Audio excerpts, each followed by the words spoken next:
You are listening to the Garlic Fries and Baseball Guys podcast. Sam Lovin and Joe Shasky coming at you every week with all your best Giants content. Like, rate, review, subscribe, share, tell people. Odyssey Sports Network 95.7 The Game.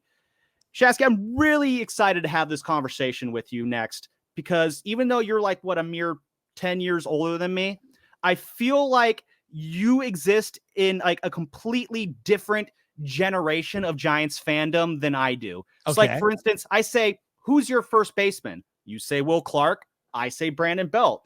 Two first base, like so far apart from each other, but generationally, that's just who I relate to. I don't really know a whole lot about the 1993 Giants, mainly because I was like, months old when that team was, doing its thing. Okay. But I do know about the 93 Giants is it is a team that when you talk about some of the great teams in San Francisco Giants history, I mean, obviously you have your 3 World Series championship teams. There's the 1962 team that won the first pennant. There's the 89 team that, went to the World Series against the A's. Right up with those teams, though, is that 1993 team that won 103 games. Shasky, you were 12, 13 years old when that team was doing its thing. What do you remember about that season? What about that 93 Giants really kind of... Well, they had one foot out the door the same way that the Oakland A's have one foot out the door right now. And then this is in the offseason prior, they had traded away Kevin Mitchell for Billy Swift, Mike Jackson, and Dave Burba. And then they signed the free agent of Barry Bonds, who was going to go to the Yankees. And so not only did you keep the team, you signed the local boy, one of the best players in baseball, the reigning MVP, Barry Bonds. And the 93 team, I mean, I closed my eyes. John Burkett, Billy Swift, Trevor Wilson, Bud Black. Was Brian Hickerson on that team, I believe, as one of the 5s. Yeah. Look him up. He might be on there. Behind the dish, Kurt Manwaring. First base, Will Clark. Robbie Thompson at second base. Royce Clayton, a young Royce Clayton at shortstop. Third base, Matt Williams. Right field, Willie McGee. Darren Lewis in center. Bonds in left. I mean, I think stacked lineup. I think Ernie Riles was in there somewhere. Maybe a young Steve Decker was playing behind the dish, behind Kurt Manwaring. I mean, that was a loaded team. Out of the bullpen. Rod Beck out of the bullpen. Mike Jackson out of the bullpen. Dave Burba out of the bullpen. I believe they got Mark Gardner a couple years after. It might have been 95. Who am I missing? I think you got most of them. There was. I'll say this. There were a lot of coaches on that team. Dave Martinez Wendell Kim, on that team. Rest in peace. Bud Black was on that team. Dave Righetti, Matt Williams, we already said. A lot of coaching on that team too. Righetti started game 162 instead of should have started game 162 instead of Solomon Torres. Solomon Torres. Who was there for the reunion? Not a huge list. Darren Lewis was there, Trevor Wilson was there, Barry obviously was there. Not a huge list because a lot of the guys who were on that team, as I said, I mean, you got a lot of coaches there. A lot of guys just have jobs elsewhere in baseball. The only names that really stuck out to me were D-Lou and Bonds. Everyone else was just like I actually ran into my dad at the game. He was like, "Oh, hey, Trevor Wilson. I kind of remember that guy." Yeah. So Trevor Wilson used to smile like this when he would look into pitch and he'd nod with his, as I have a whole grin. He had this like nervous condition where he had to smile at all times. Number 32. Interesting. Yeah. So I think Bud Black wore 40. So the reason I kind of want to bring this 93 team up is that they have a lot of similarities, I think, to the 2021 team. Neither really, both teams were kind of they're record-setting seasons that came out of nowhere. They were the only winning season in a stretch of 6 years, 91 to 96, whereas last year's only winning stretch from 97 to 2022. And they both kind of had that we're back feeling. The 93 team, it was, like you said, they had one foot out the door and then they come back and have this incredibly magical season. The 2021 team, they weren't one foot out the door, but it felt like the world had one foot out the door. Coming back at 21, coming off the pandemic. Both teams. It was the final season of Will Clark in a Giants uniform. It was the final year of Buster Posey. Yeah, and both teams kind of had that. Yeah, their generational guy and Bonds and Posey as well. Both teams kind of had new managers for the most part. That was Dusty Baker's first season. It was Gabe Kapler's first full season. So there's a lot of similarities there. Do you think that the 2021 team ever gets honored in the same way that 93 team does, though? Ooh. Yeah, but it'll probably take 20 years. I mean, minimum 20 years. I think it's the first time they honor the 93 team, isn't it? I don't recall them doing this in 13. I was really disappointed they didn't wear the jerseys too, the 93 jerseys. What are we doing? We're having a 90s night and we're not wearing 90s throwbacks. Like, come on, Giants. What are we doing here? Totally agree. I don't get what they were doing. At one point, they do the 90s finish the lyrics thing. They have like this 13-year-old kid up there. It's like, what's this kid know about the 90s? Like, it was the last time the Giants had 2 20-game winners, Bill Swift and John Burkett. Last time they had any 20-game winners. What? Yeah, they haven't had a 20-game winner since 93. Schmidt never won 20? No, Schmidt had 18. Bumgarner had 18. Lincecum had 18. They've not had a 20-game winner since John Burkett and Billy Swift. No one's gotten 19? I don't think there's been a 19 in there either. They've all stalled out at 18. Wow, that's one of the low-key wilder. Wow. What do you think the Giants snap first? A homegrown all-star outfielder or a 20-game winner? I mean, who's the last 30 home run guy?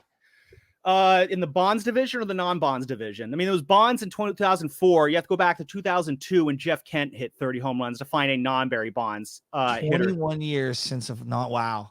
I know. There's a lot of streaks the Giants still need to end. I feel like they had a guy go for 120 RBIs.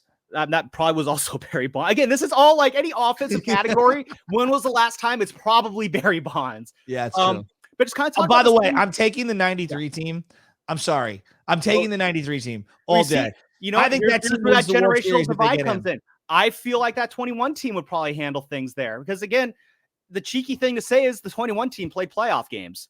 Again, circumstances, blah, blah, blah. But I do wonder if the reason that maybe fans won't want to jump on that 2021 team and remembering them is it feels like there's part of it is because of the whole Farhan factor. Fans, I don't think don't want to put the 21 team on the same level as that 93 team because the 93 team that just had this more nostalgic factor, I think, but also it signified the start of the Bonds era. Yeah, but like no one really wants to jump all in on Farhan right now. And so when you put the 21 team on the same level as that beloved 93 team, it's almost like you're giving Farhan credit that fans maybe don't want to give him. That might be too deep. That might be too deep for me to subscribe to. I just think that what that 93 team signified was like the Giants are here to stay, right? Yeah. They're here to stay. And Dusty Baker taking over for Roger Craig that year. Here's what I want to ask you. Non-World Series moments for Buster Posey. I contend that home run is a top 5 moment for him. Which home run? The home run, game 1 against the Dodgers, first inning. Yeah. Game 1. That one there. My non-World Series Buster Posey moment is forever going to be his grand slam off Matt Latos. Everyone's going to have that in the top 5. Everyone's going to have that was what is up what there else? As well. Heather, not great in Worlds.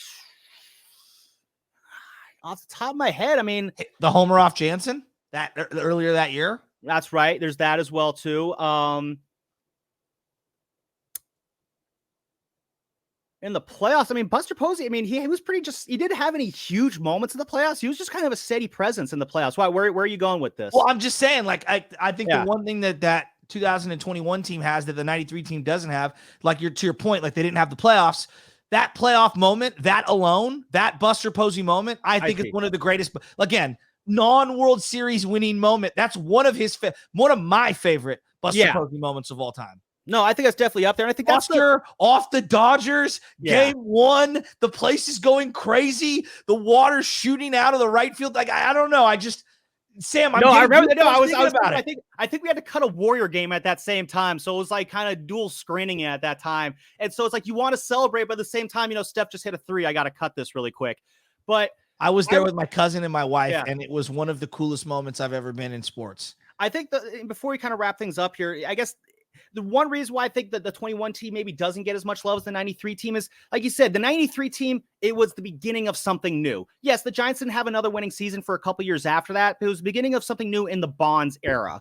The Will Clark era ended, the Bonds era began. With 21, though, like it was great because the Posey era ended, but there was no new era to follow it up. And I feel like that takes some of the shine off of 21. Dodgers. They did lose. You lost to the Dodgers. The 93 team had their playoff hopes dashed by the Dodgers. Why has it always got to be the Dodgers? Because that's the Giants-Dodgers rivalry. Before we get out of here, Shasky, I do want to talk about this Rays series we have coming up. We are recording this on Monday, hours before first pitch of this Rays series. I don't know if the Giants are catching the Rays at a good time. They've had a lot of injuries in the pitching front. They just lost Shane McClanahan, which devastating for the Rays, horrific for my fantasy team. But when I look at the Rays, I guess here's the question I want to ask you there. If you're Larry Baer, would you fly down to St. Petersburg with a blank check, walk into the president of baseball operations for the Rays, Eric Neander, slap that blank check down the table and say, write whatever number you want on this. I want you and everybody under you to come work for me and run the Giants. Would you do that? Man, that's a tough question because I kind of thought that's what we were getting with Farhan when they brought him in here. And have you seen a blank check? No, it's not been blank check worthy for sure. I mean, it's been defined price. Like if I wrote down the number and then gave it to Farhan, like, yeah, I feel good there. Not blank check worthy. It just seems like the Rays always seem to be at the forefront of finding new and exciting ways to win baseball games. But they're also on a lot of hot water. We'll find out more about this Wander Franco situation. Yeah. It's not good. No, that is a very bad situation there. Outside of the Wander, that's kind of it's tough to really talk about the Rays without talking about Wander Franco right now. But I don't really want to focus on that. I just want to focus on just the things the Rays do well, which is they're incredible at finding this undervalued talent for very cheap. And I look at, the Dodgers, they plucked Andrew Friedman out of that organization and turned their team into a dynasty. Then on the flip side, though, you got the Chaim Blooms of the world, who I call Chaim Bloom East Coast Farhan, and that very analytically focused, had a great reputation ahead of him before he was hired away from his previous team. And ever since getting to the Red Sox, man, we think Farhan's had struggles. You want nothing of what Chaim Bloom's had to deal with over in Boston there. So it can go either way. I just look at the Rays. It's like, yeah, I would absolutely love to have the way they think running things here with the Giants, even if it meant having to move off of Farhan, just because the Rays, it seems like they always find new and exciting ways. Before we get out of here, one name I want us to keep an eye on in this series, Shasky, is Jose Siri. I don't know if you remember, but Jose Siri, he's hitting 216 right now with a 773 OPS and 23 home runs, which would lead the Giants. I don't know if you remember, but Siri is going off on my phone because I'm saying Jose Siri. Jose Siri was a Giant for a couple minutes back in 2020. Do you remember that at all? No, Shasky? I don't remember that. No one remembers that. So I'm going to keep an eye on him this week. I expect him to go 8 for 13 with 3 home runs against this team. Because that's one, again, Giants could have had Jose Siri, and I think he definitely would have been a big help for this team. And I'm not saying we crush Farhan for it, unless, again, he goes 8 for 13 with 3 home runs. Never change. I love you. Just never change. Ever. I refuse to ever change. Anyway, this has been episode 71 of the Garlic Fries and Baseball Guys podcast. A couple programming notes. I had a chat with Ryan Walker before Friday night's game, nice. So that will be coming out later this week. I got to do some editing on it. The audio was not super great. That's okay. Thank you. So I'll be coming out later this week, and then we'll see what goes on next week after the Giants take on the Rays and Braves. I will be there. Shasky will be there, and we hope to see you there on the next one.